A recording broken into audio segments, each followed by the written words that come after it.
So the cosecant of 270 is the reciprocal of the sine. Since the point next to 270 is 0, -1, the sine is -1. So the cosecant is the reciprocal of -1, which is -1. So here they want us to find the 6 trig functions of 45. So we're going to do cosine of 45, sine of 45, tangent of 45, and their cousins, which is secant of 45, cosecant of 45, and cotangent of 45, okay? Well, we know that the point next to 45 is root 2 over 2, root 2 over 2, and that's your cosine and your sine. So those are freebies. We already have root 2 over 2 and root 2 over 2. And you wrote your tangent next to it, which is a 1. So we know our tangent, right?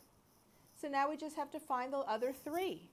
So we're going to flip to get our secant of 45.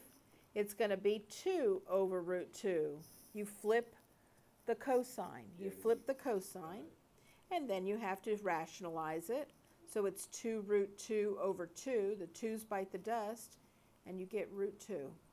Well, guess what? Here you get the same thing. And the reciprocal of 1 is 1. They want all 6 trig functions, so they want... It's 2, 0 is the point. Well, where is 2, 0?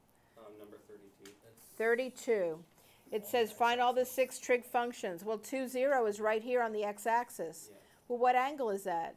0 degrees. So they really want all the 6 trig functions of 0 degrees. This point here is 1, 0. So your cosine is 1. Your sine is 0, right? Cosine of 0 degrees is 1. Sine of 0 degrees is 0. Tangent of 0 degrees is 0, because it's 0 over 1. And now you have secant. The reciprocal of 1 is 1. The reciprocal of 0 for cosecant is undefined. And the reciprocal of 0 for tangent, cotangent, is undefined.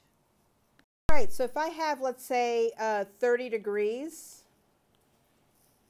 and I want to turn that into radians, well, radians, if you go to your unit circle, the radians for 30 degrees, I believe, is pi over 6, right? Yes. On your unit circle, right next to the 30 degrees, you're going to see a pi over 6. Well, how do they get that? They multiply, if you're going from degrees to radians, you multiply the degrees by pi over 180. And in your calculators, just put in 30 over 180, and you get 1/6 pi, which is pi over 6. So radians to degrees, if I have, let's say, 3 pi over 4 radians, when you go to your unit circle, I believe that's 135 degrees, but you can check that for me, right?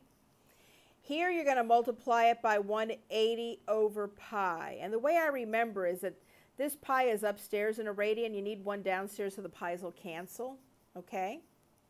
So these pi's will cancel, and we have 3 times 180, which is 540, divided by 4, which is 135.